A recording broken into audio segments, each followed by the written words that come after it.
Shri P V. Narasimha Rao. पंतप्रधानपदाचा काळ जून 21, 1991 ते मे 16, 1996. P. Rangrao यांचे सुपुत्र असलेले पी.व्ही. नरसिंहराव यांचा जन्म 28 जून 1921 रोजी करीमनगर येथे झाला. उस्मानिया विद्यापीठ, मुंबई विद्यापीठ आणि नागपूर विद्यापीठात त्यांनी शिक्षण घेतले. श्री पी.व्ही. नरसिंहराव यांना 3 मुलगे आणि 5 मुली आहेत.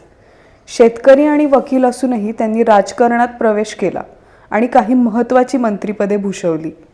आंध्र प्रदेश सरकारमध्ये त्यांनी 1962 ते 64 या काळात कायदा आणि माहिती मंत्री, 1964 ते 67 या काळात कायदा आणि धर्मादाय मंत्री, 1967 मध्ये आरोग्य आणि वैद्यकीय मंत्री, 1968 ते 1971 या काळात शिक्षण मंत्री म्हणून काम पाहिले. 1971 ते 73 या काळात ते आंध्र प्रदेशचे मुख्यमंत्री होते. 1975 ते 76 दरम्यान ते अखिल भारतीय काँग्रेस समितीचे सरचिटणीस होते.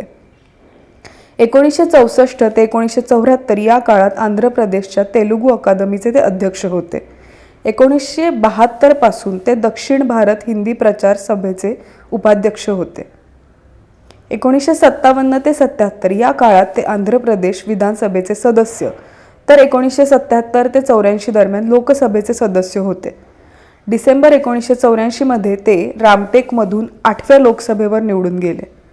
1978 ते 79 मध्ये सार्वजनिक लेखा समितीचे अध्यक्ष म्हणून ते लंडन विद्यापीठाच्या आशियाई आणि आफ्रिकी अभ्यास विभागाने आयोजित केलेल्या दक्षिण आशियावरील परिषदेला उपस्थित होते. राव यांनी भारतीय विद्याभवनाच्या आंध्र केंद्राचे अध्यक्षपदही भूषवले. 14 जानेवारी 1980 ते 18 जुलै 1984 दरम्यान परराष्ट्र व्यवहार मंत्री, 19 जुलै 1984 ते 31 डिसेंबर 1984 दरम्यान गृहमंत्री, 31 डिसेंबर 1984 ते 25 सप्टेंबर 1985 दरम्यान संरक्षण मंत्री म्हणून त्यांनी काम पाहिले. 25 सप्टेंबर 1985 मध्ये त्यांनी मनुष्यबळ विकास मंत्री म्हणून कार्यभार स्वीकारला.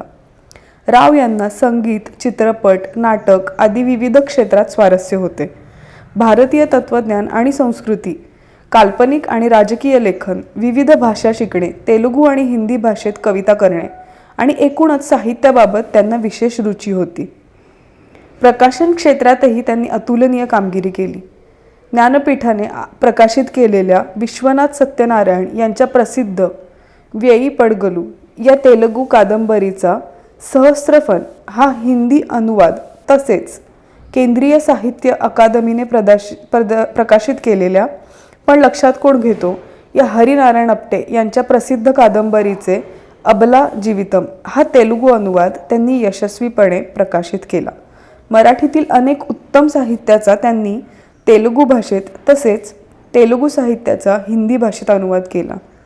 याशिवाय टोपण नावाने त्यांनी विविध मासिकांमध्ये अनेक लेख प्रकाशित केले. त्यांनी अमेरिका आणि पश्चिम जर्मनीच्या विद्यापीठांमध्ये राजकीय घडामोडींवर व्याख्यान दिले आहे.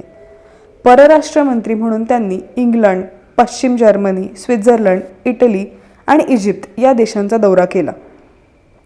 परराष्ट्र व्यवहार मंत्री म्हणून आंतरराष्ट्रीय मुत्सद्देगिरी क्षेत्रात आपला अनुभव पणाला लावला. जानेवारी 1980 मध्ये नवी दिल्लीत पार पडलेल्या संयुक्त राष्ट्र औद्योगिक विकास संघटनेच्या 3ऱ्या परिषदेचे अध्यक्षपद त्यांनी भूषवले. तसेच मार्च 1980 मध्ये न्यूयॉर्क येथे झालेल्या G77 बैठकीचे अध्यक्षपदही त्यांनी भूषवले. 1982 आणि 1983 ही 2 वर्ष भारतासाठी आणि परराष्ट्र धोरणासाठी महत्त्वाची ठरली. आखाती युद्धाच्या पार्श्वभूमीवर 7व्या परिषदेचे आयोजन करण्याची जबाबदारी अलिप्त राष्ट्रांनी भारताला सोपवली. अलिप्त राष्ट्रांच्या परराष्ट्र मंत्र्यांच्या बैठकीचे अध्यक्षपद नरसिंहराव यांनी भूषवले. पॅलेस्तानी मुक्ती संघटना बरखास्त करण्यासाठी पश्चिम आशियातील देशांना भेटी दिलेल्या विशेष अलिप्त चळवळीचे नेतृत्व राव यांनी केले.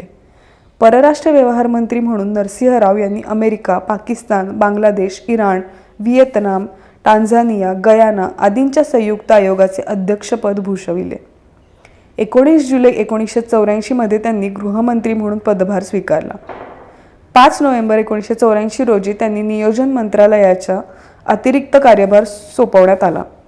31 डिसेंबर 1984 ते 25 सप्टेंबर 1985 दरम्यान त्यांनी संरक्षण मंत्री म्हणून काम पाहिले. धन्यवाद.